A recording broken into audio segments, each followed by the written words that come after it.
You're not an octopus, and it's kind of annoying. And so you should delegate accordingly, and you should grow internally. Because besides an IT specialist, if you try to bring in an outside supervisor, they will never, ever get the respect of the core crew. They haven't earned their stripes. And I don't play like that. I go old school style because it's not me.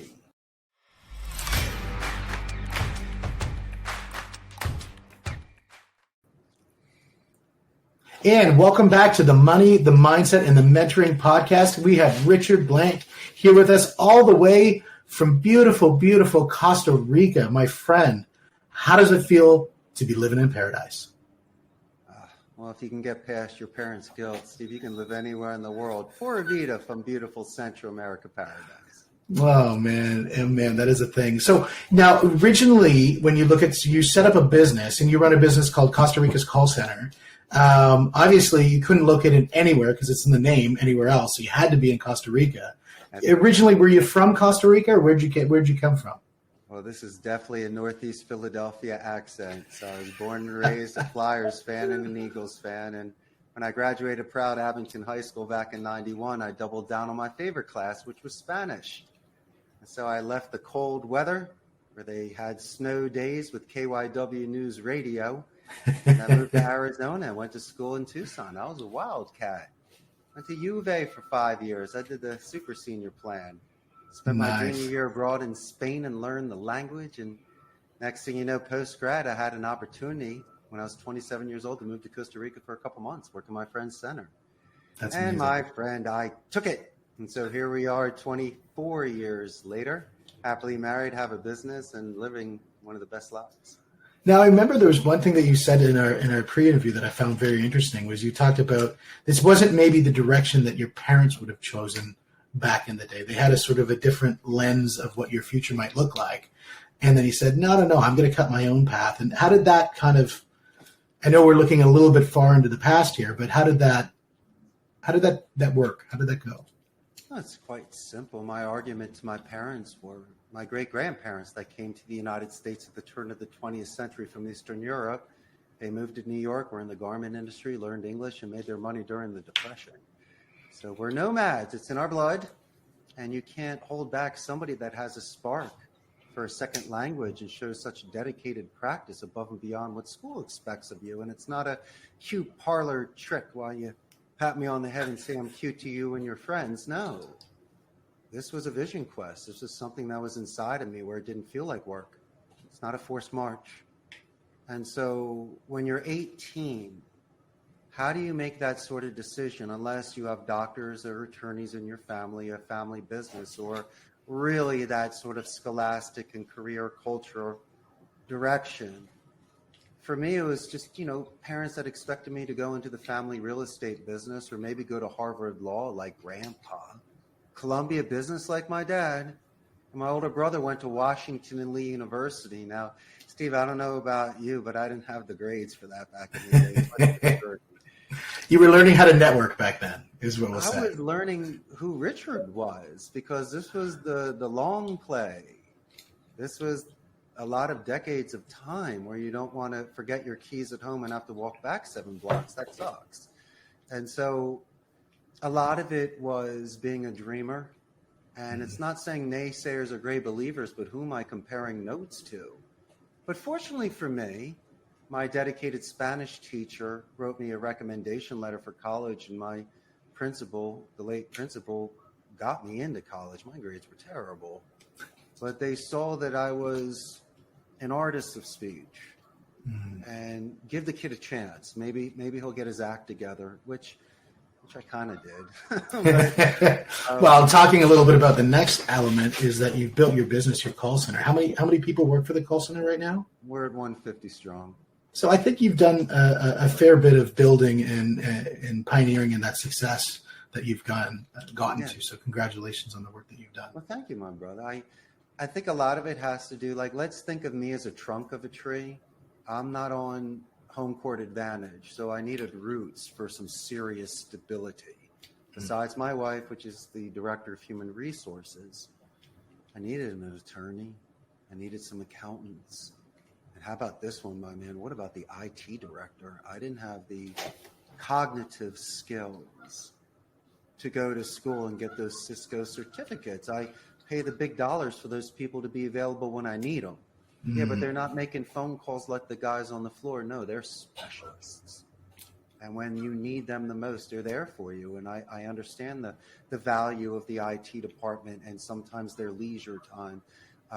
Trust me, it offsets the times when they need to take deep breaths and save your company when a server goes down or something. So just had that this morning, so it was resolved. Yeah. And what do you do to that guy? Do you twist knives and kick them when they're down? Is it deliberate? Was it by accident? I don't know. But when you're handing the keys to the heart of a company, you really need to have faith and trust in somebody now. Running a business, I've been disappointed from time to time. We've had individuals that took advantage of my company or were just definitely not in the right bus, right seat. So it was a terrible fit. But man, what are you going to do? I mean, some people fill out resumes with bells and whistles, or maybe during chaos, you have an individual that steps up to the plate that wants to do something, and you see if they're the right person for it. And so the worst thing a boss can do, Steve, is just to wear all hats. It's impossible. You're not an octopus, and it's kind of annoying.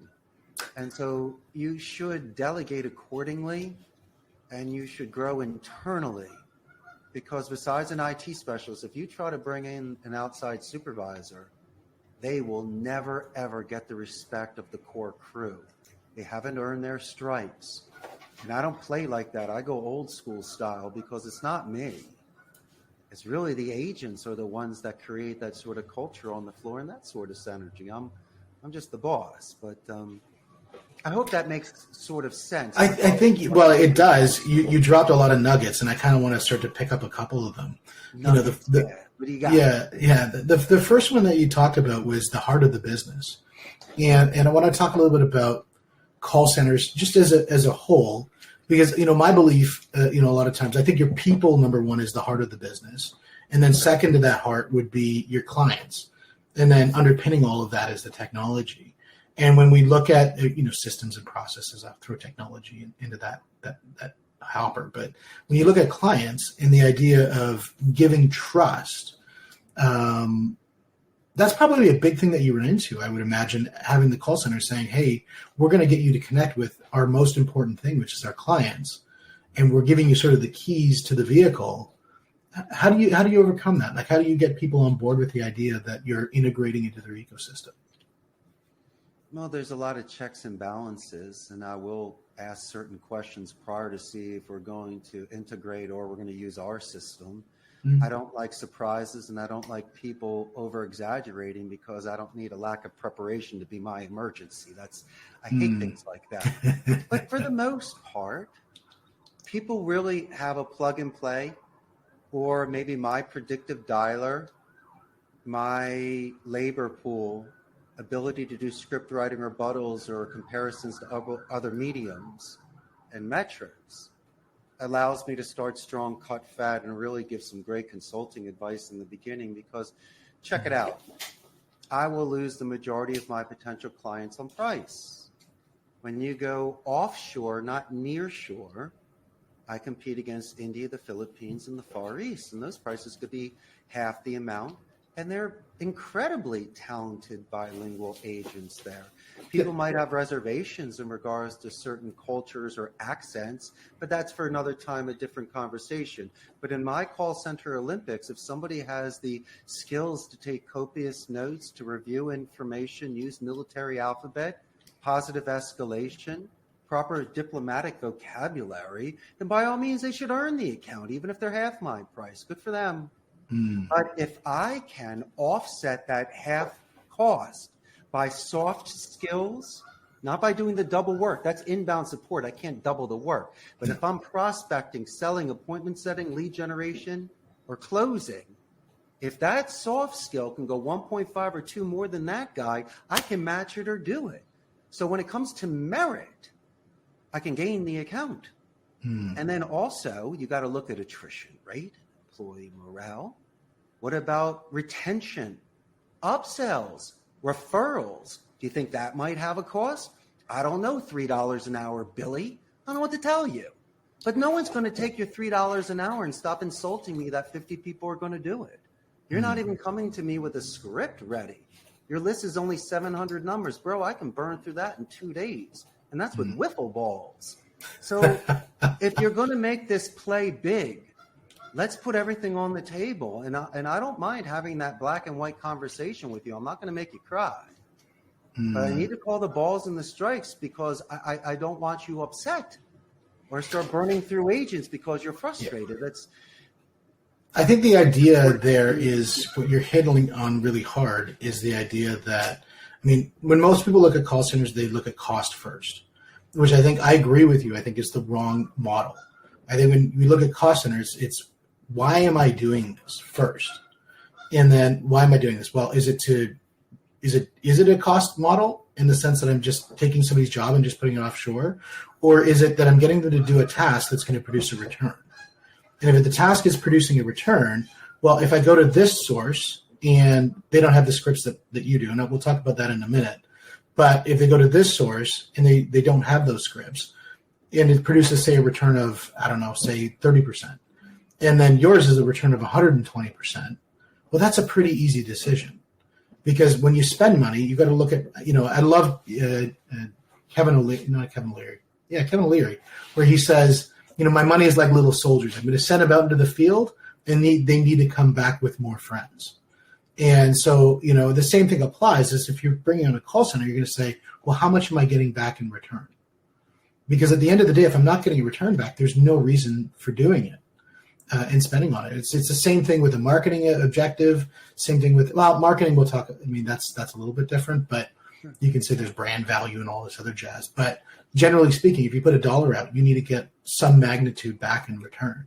And I think that goes down to the idea of when we were talking about some of the training that you do and how important training is in your organization. It's essential. And just real quick in regards to your last point, it really depends. Is it a pilot project? Has it been doing it for years? We have years worth of metrics of full-time agents making the call. So I have a QA department to look at that sort of stuff. Or is it where you're just looking for, as you're saying, cost because somebody in Chicago could be $25 to $50 an hour if they get full benefits on-site or work from home, where my thing's a fraction of that cost with a second language capacity. So as I say, my good friend, let's all calm down. If somebody has the merit and somebody is smart enough to see that they are able to bring in the best value, they should get the business. You just take over overhead, contractual obligations, what you pay. But I can't plug and play an immediate return for you. Things haven't been tested yet. And I don't mind if you don't have a script. We can create it from scratch. And maybe your script that you have has terrible wording in it that evokes ego defense. Take the word out, help. Stop using that and stop calling me sir. Use guide, assist, and lend a hand, and use certain names for trigger words for anchoring. These are certain soft skills. So these are the things I should be paying you to do. And if somebody wants to really understand the art of speech, which you do, and your brother too, then it's a beautiful thing because it's a dance. You're not just carpet bombing, Steve. That's pathetic. You're taking it one step at a time, one friend at a time, one podcast at a time, one client at a time. That's right. And that's all I want people to do is not have target paralysis. They need to be focusing on where they're at in the now. So they can use that Robin Williams magic dust and be spontaneous. So they can talk about their dog, music, or where they live. Those are the sort of things that get you accounts. Love it. Love it. Now, when we talk about the training that you do, you had a couple different models when you're talking about speech and the way that people communicate. And I love the idea when you talk about taking out the word help. I think that is just so thoughtful when you're looking at the way you can construct a sentence. So that does not go unmissed. But when you look at the methods and the methodologies, I kind of want to explore those a little bit more. So talk to me a little bit about some of the methods. Steve, my man, you're just talking about readjustments of tone. That's all. Instead of saying, excuse me, no, my man, you fall on that sword. For my clarification, Steve, was it A, B, C, or 1, 2, 3? Because your dog is barking, because your music is loud, because your cell phone sucks. For my clarification, it's the kind of thing I don't want you to feel bad. I love you it. do take out help. Hey, Steve, how may I assist you? How may I lend a hand? Hey, you're halfway there. Let's guide you to the end. I love that sort of stuff. It's really nice, beautiful, strategic vocabulary that gives you a 45-degree javelin throw, not like a start stop, which you could have a false start. Those things are terrible. In every composition, you have an introduction, a body, and a conclusion. People are always worried about that 10-minute phone call. I believe in 30-second segments, like a breath, like a bite, like a sip. Processing information, that's a 30-second attention span. So stop telling me about a 10-minute phone call, Steve. It's 20, 30-second calls. You get checkpoints, first downs, for touchdowns. That's how it rolls. So what do we do in the beginning of a call? Asked Steve. And I said, well, money, mindset, mentoring podcast. This is what we do. You do a company name spike when someone picks up the phone. Ring, ring, hello. Money Mindset Mentoring Podcast. I sound like a mystery shopper, someone that knows Steve and Michael. And I tell you what, this is what happens.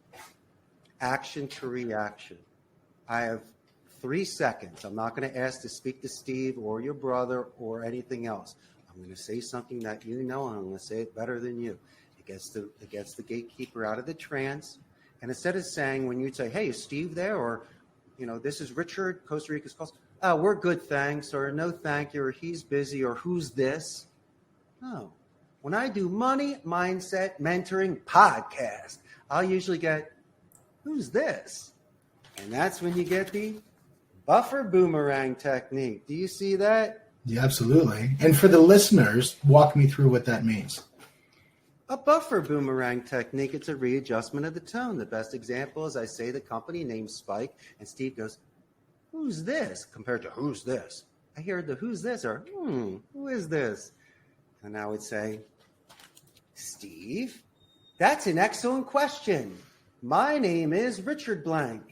You name drop you to buffer it. I'll let you know it's an excellent question. Glad you brought it up. I'll repeat the question to show active listening because I hate repeats. Yeah, my name is Richard Blank, so I'll send it to you positive. But I won't say the name of my company yet. Why, Stevie boy? Because you can ask me follow-up question. Well then, who is Richard Blank?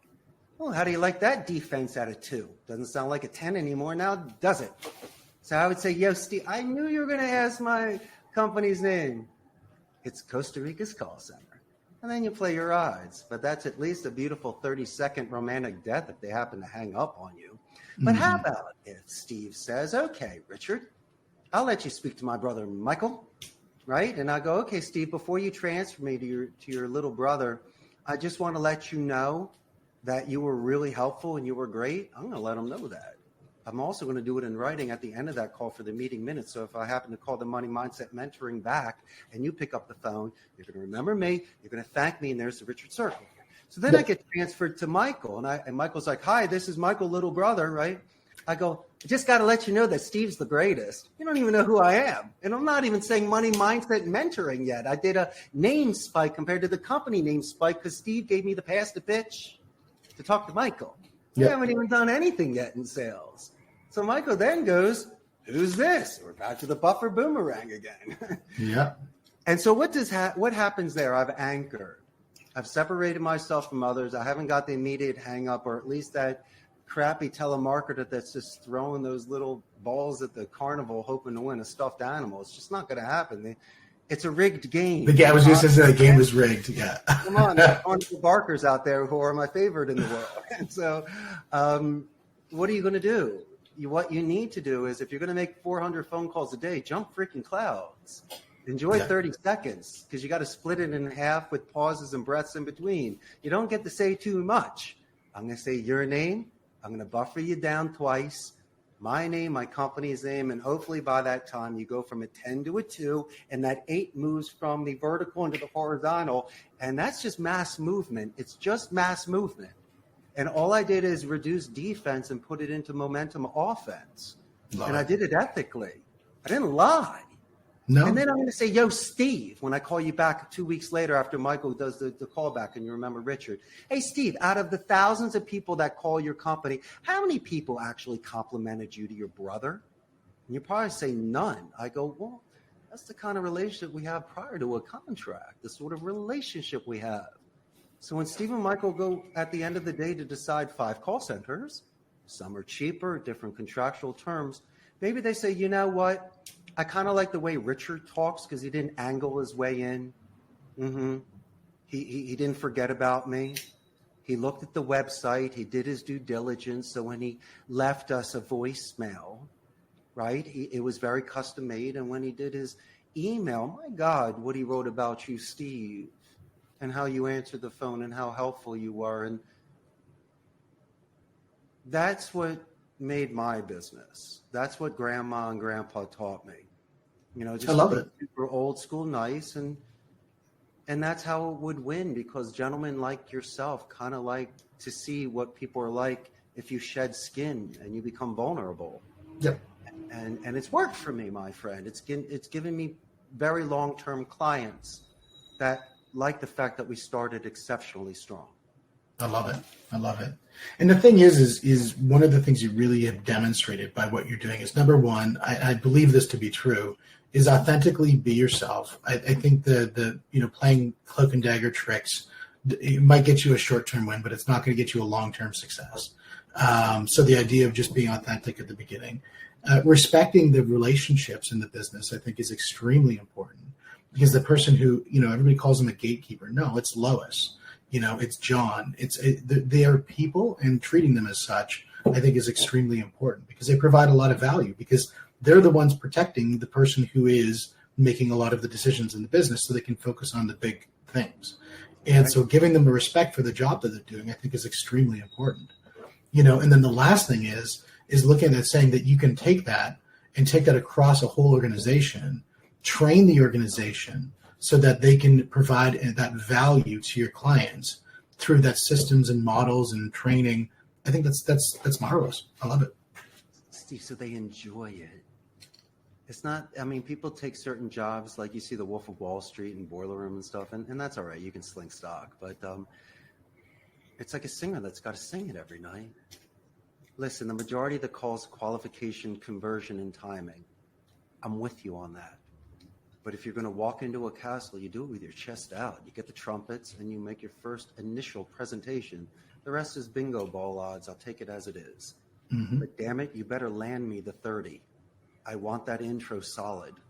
Yep. Why? So you can jump those clouds. It's a romantic death. Por lo menos, at least. Company name spike, 2 buffer boomerangs, and a positive escalation. And you tell me why our calls aren't better quality. Yeah, absolutely. The rest is just whatever. I just want that solid intro for anchoring. Mm-hmm. And when you look at the idea, if you have somebody who's actually following a model, in the model they've been trained in the organization that they're in, and that model is proving successful, people, no matter if they're in a call center, they're digging a ditch, they're a doctor or a lawyer, it doesn't matter. Intrinsically, humans like to be productive. And I think Grant Cardone, one of the people I follow quite a bit, what he said, he was interviewed a little while ago, and it was about his daughter. And he says, do you want your daughter to be happy? He says, no. He said, I want my daughter to be productive.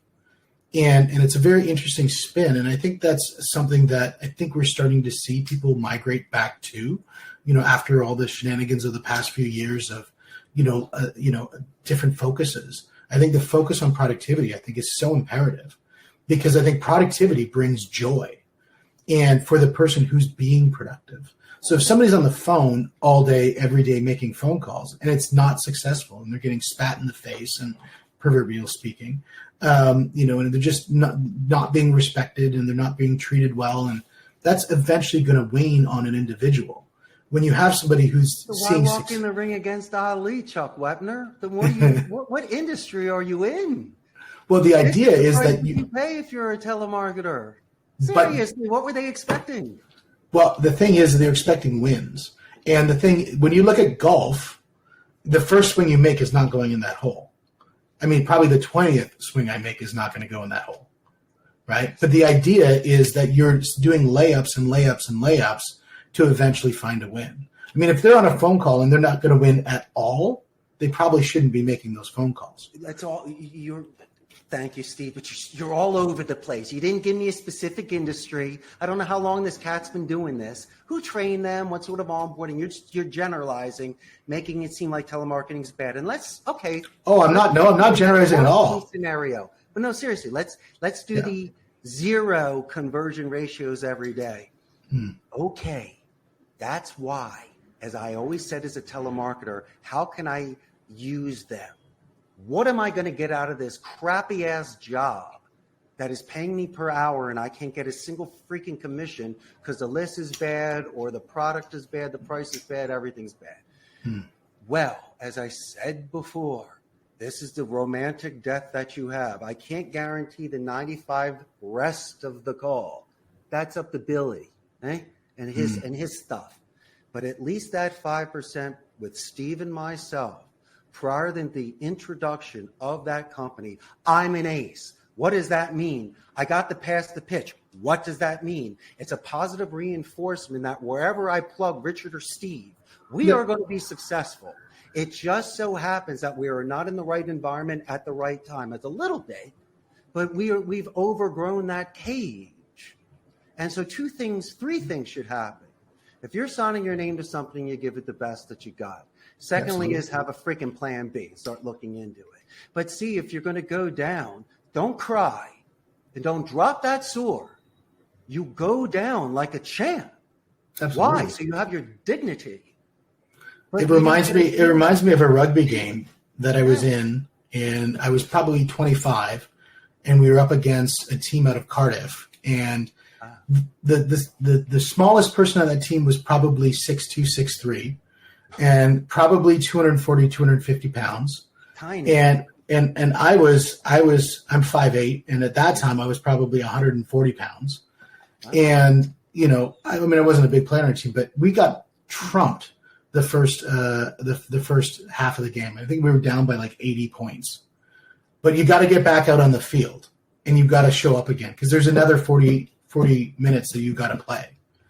And because you committed to be there in the game. So I understand the idea of being committed, in the sense that you are there to do a job, and irrespective of the outcome, you are there to do a job. And my job was to finish that game.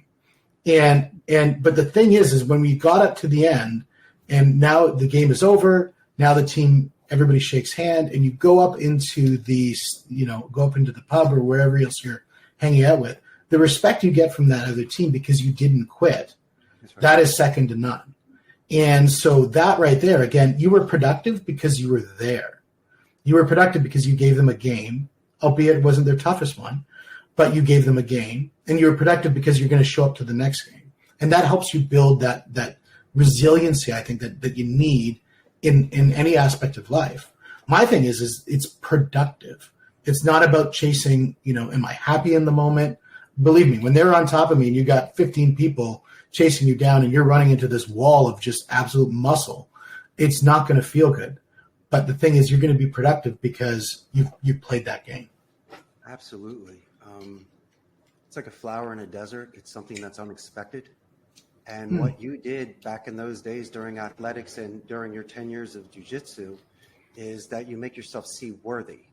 The job that you had at 12 years old prepared you for the 18 for your mid-20s to running a company in your 30s. And so these are just stages, etapas of life. And so if it's 1 day to 1 year or 1 month that you're working at that crappy job, you sling it, you do it. Absolutely. And so I like when people, you've seen bullies, or even you with your fighting, you've probably had an opponent that was, I can't say superior, but might have had an advantage or trained differently or was just at the right place at the right time. Oh, yeah. Yeah. So the best thing for me is when a peer sizes me up. And I learned that the best lesson is in college. It's kind of weird because when you get to college, there's certain kids that knew how to iron, knew how to cook. You think I'm crazy? Excuse me. Knew how to cook, separate the clothes and laundry. They were good with homework and note taking, and their apartment was clean. and they just seem to have their act a little bit more together than I did. And it sized me up. So if they could do it, I could do it. Mm-hmm. And so what I've found, compared to myself being the apex and leader, you choose the right person that should not be promoted to supervisor, because then they'll burn out. You keep them on the field with the people, because they're the ones that do the shadowing, the side-by-side, and their electromagnetic energy will spread.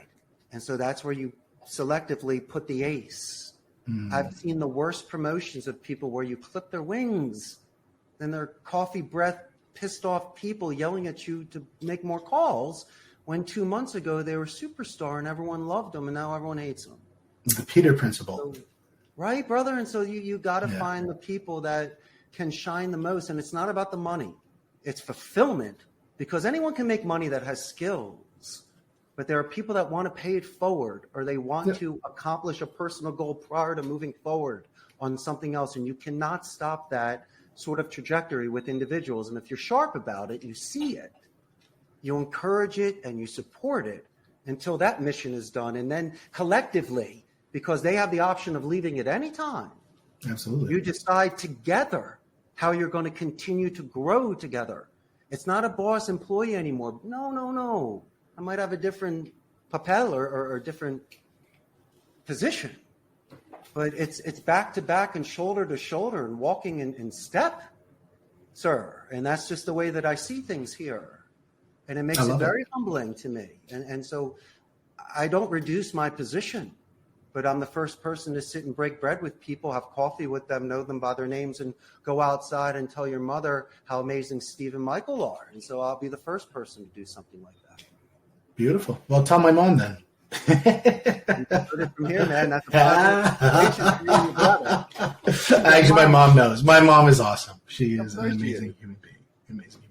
Well, you know what, Richard? It has absolutely been a joy chatting with you today. You are so full of knowledge, and I love what you're doing. And seeing the passion that you have for your team, seeing the passion you have to help build them and craft them and know them. I think that is such a huge thing, and it's been a true joy having you on the podcast.